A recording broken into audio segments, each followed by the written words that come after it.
जिसके पास कुछ न कुछ है दे दीजिए, वो कलेक्ट कर लेंगे और आप फिर शांति से बैठ जाइए।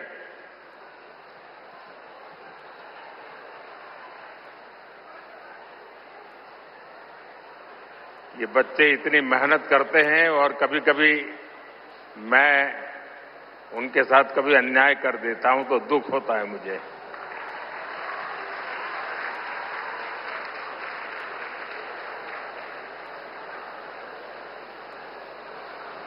जय श्री कृष्ण। भगवान श्री कृष्ण के दिव्य दर्शनों की संतुष्टि, श्रीमद् भगवद गीता के मंत्रों की ये आध्यात्मिक अनुभूति और इतने सारे पूज्य संतों, गुरुओं की ये उपस्थिति मेरे लिए परम सौभाग्य है। मेरे लिए ये असंख्य पुण्यों को प्राप्त करने जैसा है और जो मुझे सम्मान दिया गया, मेरे लिए जो भाव प्रकट किए गए, शायद मुझे इतने आशीर्वाद मिले कि मेरे लिए जो कहा जाता है मैं उससे योग्य बनूं और ज्यादा काम करूं और मुझसे जो अपेक्षाएं हैं उसे मैं पूर्ण करूं। भाइयों बहनों, अभी 3 दिन पहले ही मैं गीता की गुरु धरती कुरुक्षेत्र में था। अब आज भगवान श्री कृष्ण के आशीर्वाद और जगतगुरु श्री मध्वाचार्य जी के यश की इस भूमि पर आना मेरे लिए परम संतोष का अवसर है। आज के इस अवसर पर जब 1 लाख लोगों ने एक साथ भगवद गीता के श्लोक पढ़े तो पूरे विश्व के लोगों ने भारत की सहस्त्र वर्षों की दिव्यता का साक्षात दर्शन भी किया है। इस कार्यक्रम में हमें आशीर्वाद देने के लिए पधारे हुए श्री श्री सुगुणेन्द्र तीर्थ स्वामी जी, श्री श्री सुशींद्र तीर्थ स्वामी जी, कर्नाटका के गवर्नर थावरचंद गहलोत जी, केंद्रीय मंत्रिमंडल के मेरे सहयोगीगण, राज्य सरकार के मंत्री, सांसद, विधायक, उडुपी के अष्टमठों के सभी अनुयायी, उपस्थित अन्य संतगण, देवी और सज्जनों, कर्नाटका की इस भूमि पर यहां के स्नेहीजनों के बीच आना मेरे लिए सदा ही एक अलग अनुभूति होती है और उडुपी की धरती पर आना तो हमेशा अद्भुत होता है।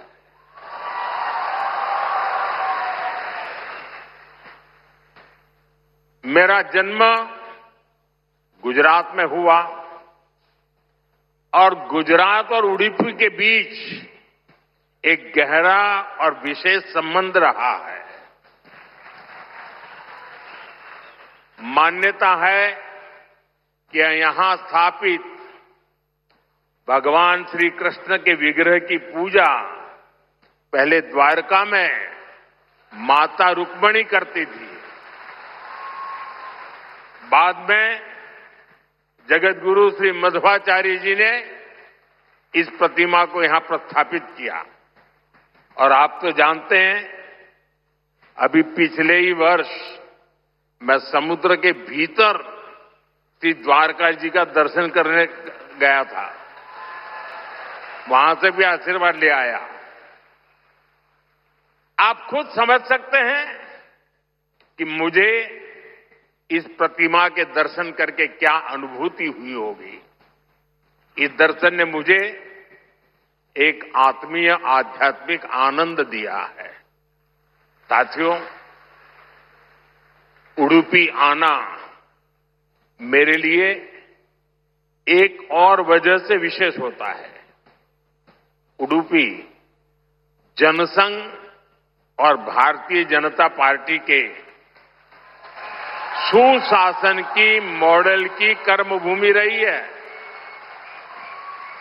1968 में उडुपी के लोगों ने जनसंघ के हमारे वीएस आचार्य जी को यहां की नगरपालिका परिषद में विजयी बनाया था और इसके साथ ही उडुपी ने एक नए गवर्नेंस मॉडल की नींव भी रखी थी।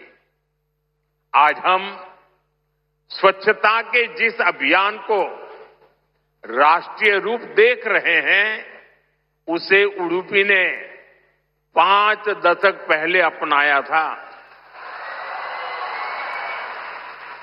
जल आपूर्ति और ड्रेनेज सिस्टम का एक नया मॉडल देना हो, उडुपी ने ही 70 के दशक में इन कार्यक्रमों की शुरुआत की थी। आज ये अभियान देश के राष्ट्रीय विकास का राष्ट्रीय प्राथमिकता का हिस्सा बनकर हमारा मार्गदर्शन कर रहा है। साथियों, रामचरितमानस में लिखा है, कलिजुग केवल हरिगुण गाहा, गावत नर पावही भवथाहा। अर्थात कलयुग में केवल भगवत नाम और लीला का कीर्तन ही परम साधन है। उसके गायन कीर्तन से भव सागर से मुक्ति हो जाती है।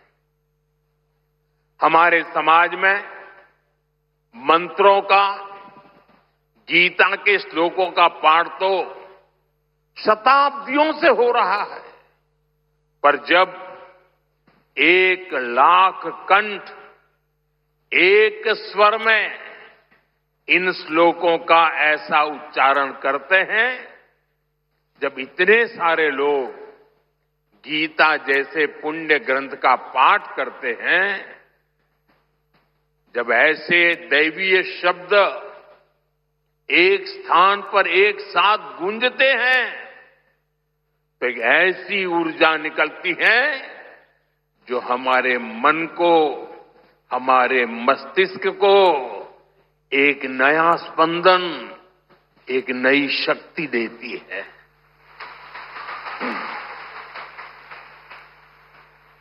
यही ऊर्जा अध्यात्म की शक्ति की है।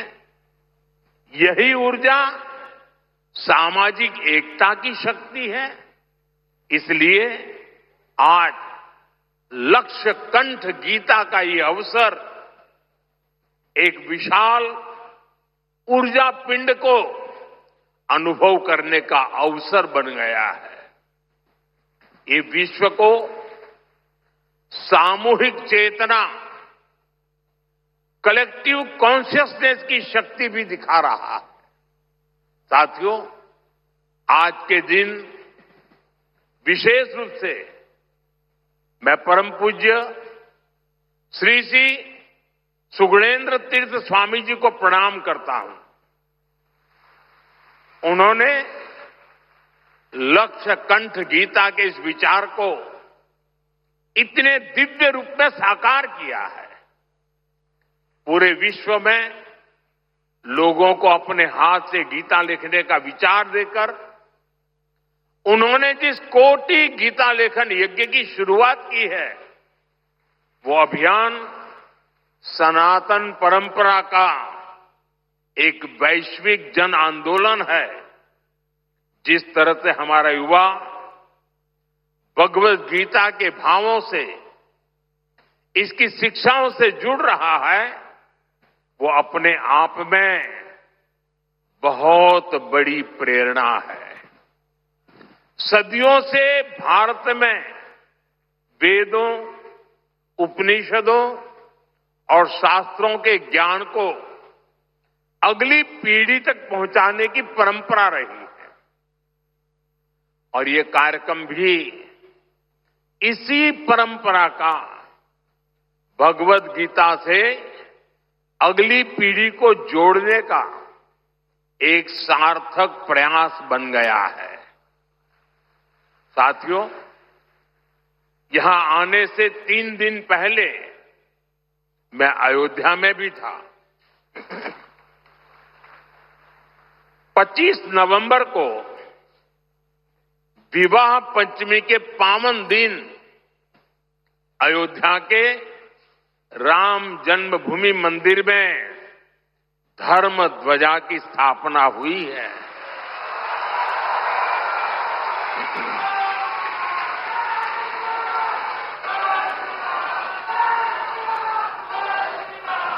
अयोध्या से उडुपी तक असंख्य राम भक्त इस दिव्यतम और भव्यतम उत्सव के साक्षी बने हैं।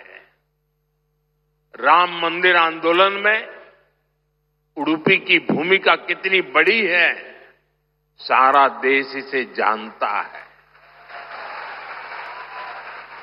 परम पूज्य स्वर्गीय विश्वेश तीर्थ स्वामी जी ने दशकों पहले राम मंदिर के पूरे आंदोलन को जो दिशा दी, ध्वजारोहण समारोह उसी योगदान की सिद्धि का पर्व बना है। उडुपी के लिए राम मंदिर का निर्माण एक और कारण से विशेष है। नए मंदिर में जगत गुरु मध्वाचार्य जी के नाम पर एक विशाल द्वार भी बनाया गया है। भगवान राम के अनन्य भक्त जगत गुरु मध्वाचार्य जी ने लिखा था,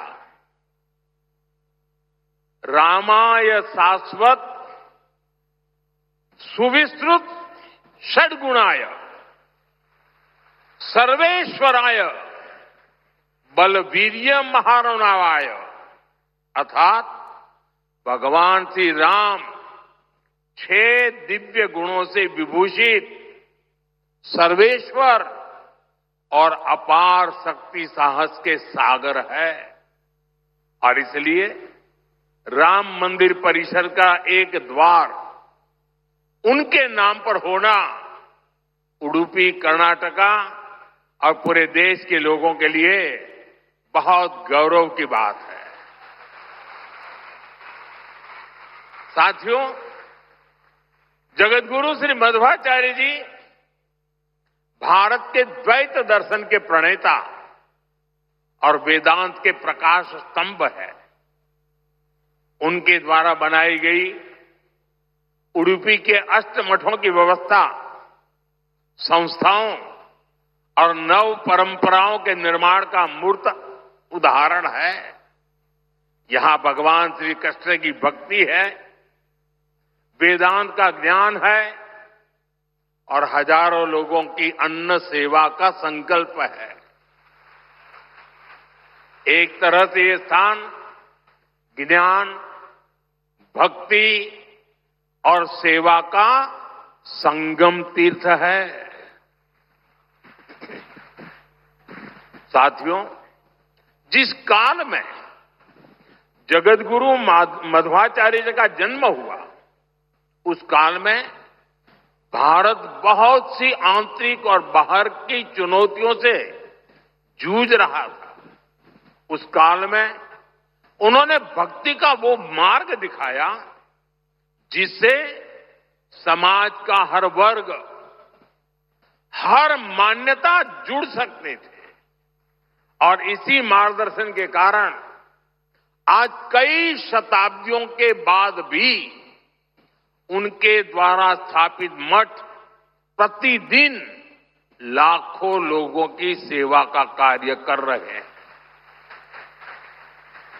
उनकी प्रेरणा के कारण द्वैत परंपरा में ऐसी कई विभूतियां जन्मी हैं जिन्होंने सदा धर्म, सेवा और समाज निर्माण का काम आगे बढ़ाया और जन सेवा की ये शाश्वत परंपरा ही उडुपी की सबसे बड़ी धरोहर है। साथियों, जगतगुरु मध्वाचार्य की परंपरा ने ही हरिदास परंपरा को ऊर्जा दी। पुरंदरदास, कनकदास जैसे महापुरुषों ने भक्ति को सरल, सरस और सुगम कन्नड़ा भाषा में जन जन तक पहुंचाया। उनकी ये रचनाएं हर मन तक, गरीब से गरीब वर्ग तक पहुंची और उन्हें धर्म से, सनातन विचारों से जोड़ा। ये रचनाएं आज की पीढ़ी में भी वैसी की वैसी ही है। आज भी हमारे नौजवान सोशल मीडिया की रील्स में श्री पुरंदरदास द्वारा रचित चंद्रचूड़ शिव शंकर पार्वती सुनकर एक अलग भाव में पहुंच जाते हैं। आज भी जब उडुपी में मेरे जैसा कोई भक्त एक छोटी सी खिड़की से भगवान श्री कृष्ण का दर्शन करता है तो उसे कनकदास जी की भक्ति से जुड़ने का अवसर मिलता है। और मैं तो बहुत सौभाग्यशाली हूं, मुझे इसके पहले भी ये सौभाग्य प्राप्त होता रहा है। कनकदास जी को नमन करने का सौभाग्य मिला है। साथियों, भगवान श्री कृष्ण के उपदेश, उनकी शिक्षा हर युग में व्यवहारिक है।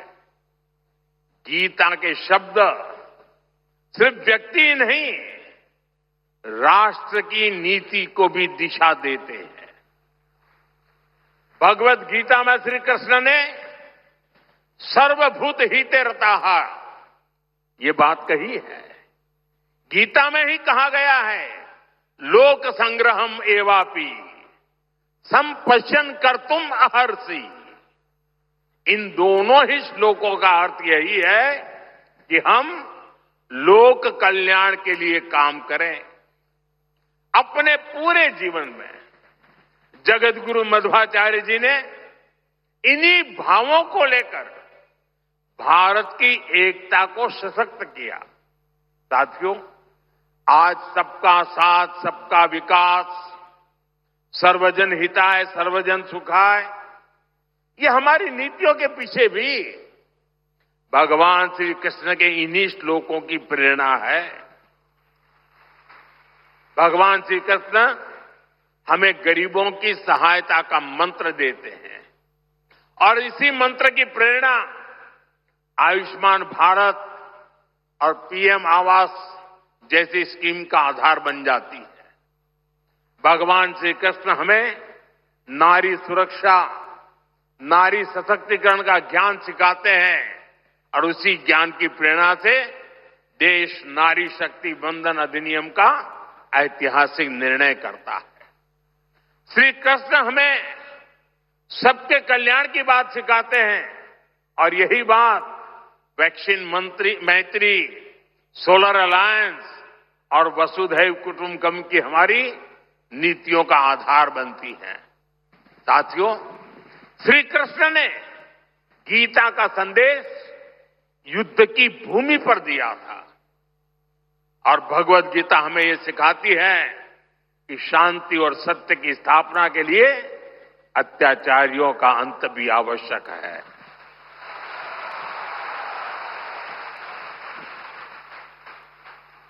राष्ट्र की सुरक्षा नीति का मूल भाव यही है। हम वसुधैव कुटुंबकम भी कहते हैं और हम धर्मो रक्षति रक्षितः का मंत्र भी दोहराते हैं। हम लाल किले से श्री कृष्ण की करुणा का संदेश भी देते हैं और उसी प्राचीर से मिशन सुदर्शन चक्र की उद्घोषणा भी करते हैं। मिशन सुदर्शन चक्र यानी देश के प्रमुख स्थानों की, देश के औद्योगिक और सार्वजनिक क्षेत्रों की सुरक्षा की ऐसी दीवार बनाना जिसे दुश्मन भेद न पाए, और अगर दुश्मन दुस्साहस दिखाए तो फिर हमारा सुदर्शन चक्र उसे तबाह कर दे। साथियों, ऑपरेशन सिंदूर की कार्रवाई में भी देश ने हमारा ये संकल्प देखा है। पहलगाम के आतंकी हमले में कई देशवासियों ने अपना जीवन गंवाया। इन पीड़ितों में मेरे कर्नाटका के भाई बहन भी थे। लेकिन पहले जब ऐसे आतंकी हमले होते थे तो सरकारें हाथ पर हाथ रखकर बैठ जाती थी। लेकिन ये नया भारत है, ये न किसी के आगे झुकता है,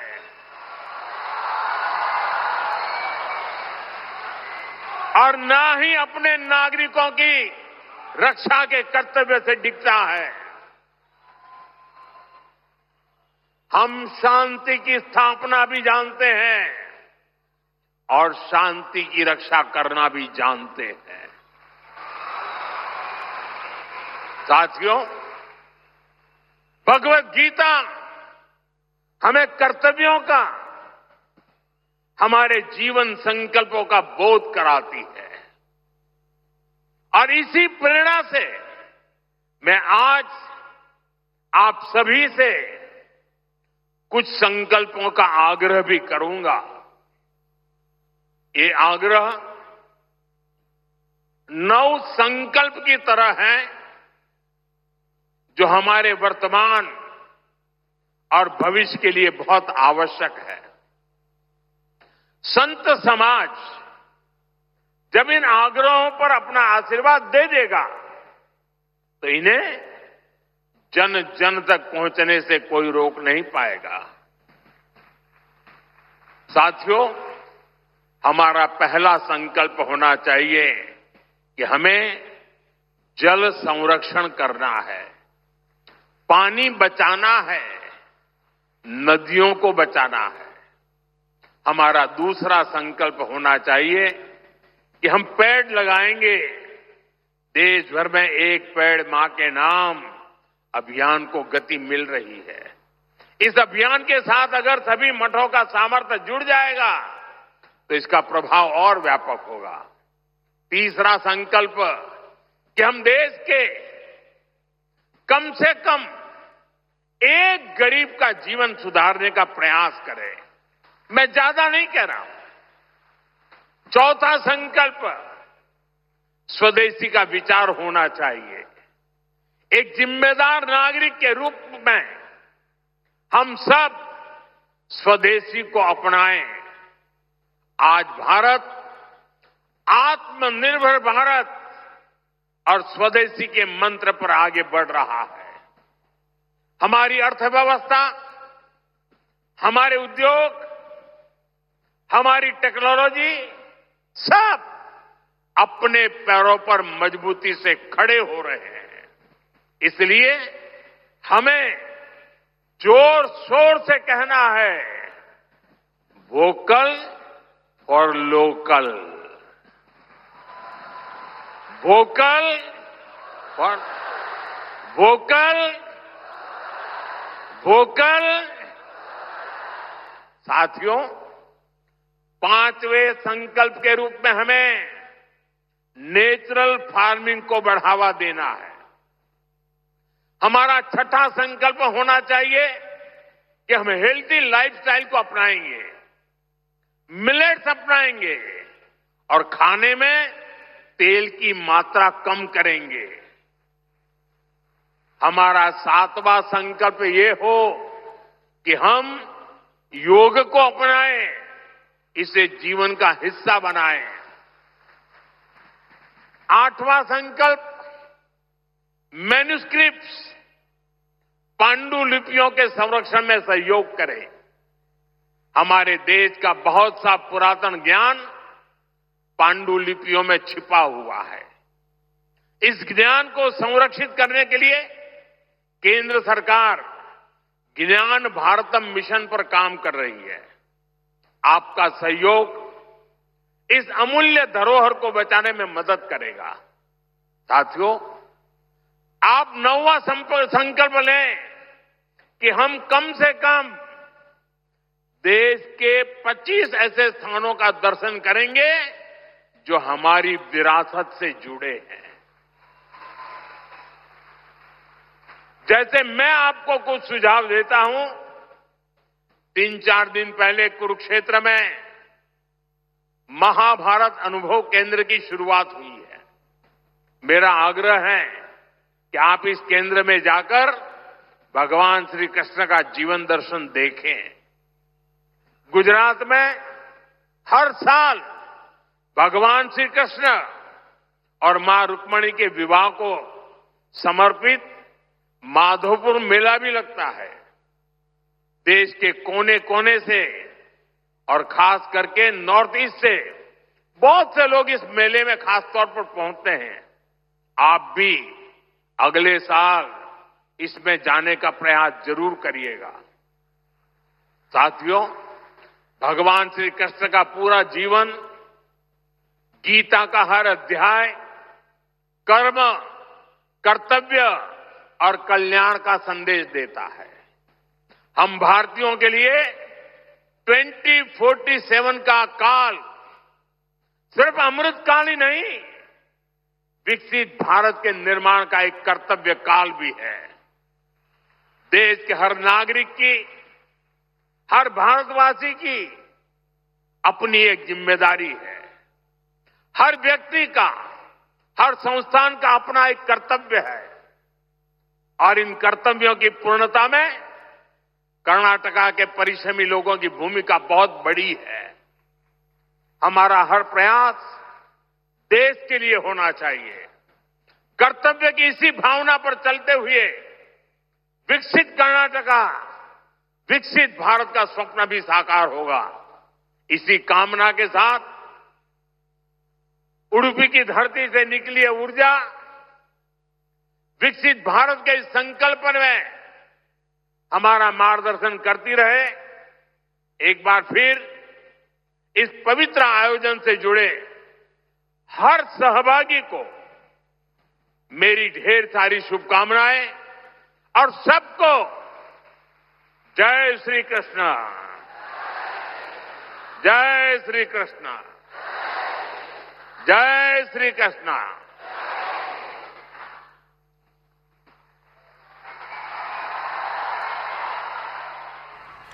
So that's the Prime Minister's speech in Udupi. There was a roadshow ahead of his Gita recital event at Sri Krishna Mutt. He basically talked about how the Bhagavad Gita guides many of the government's policies and how it has guided some of the policies and also actions when it comes to protecting India in his term.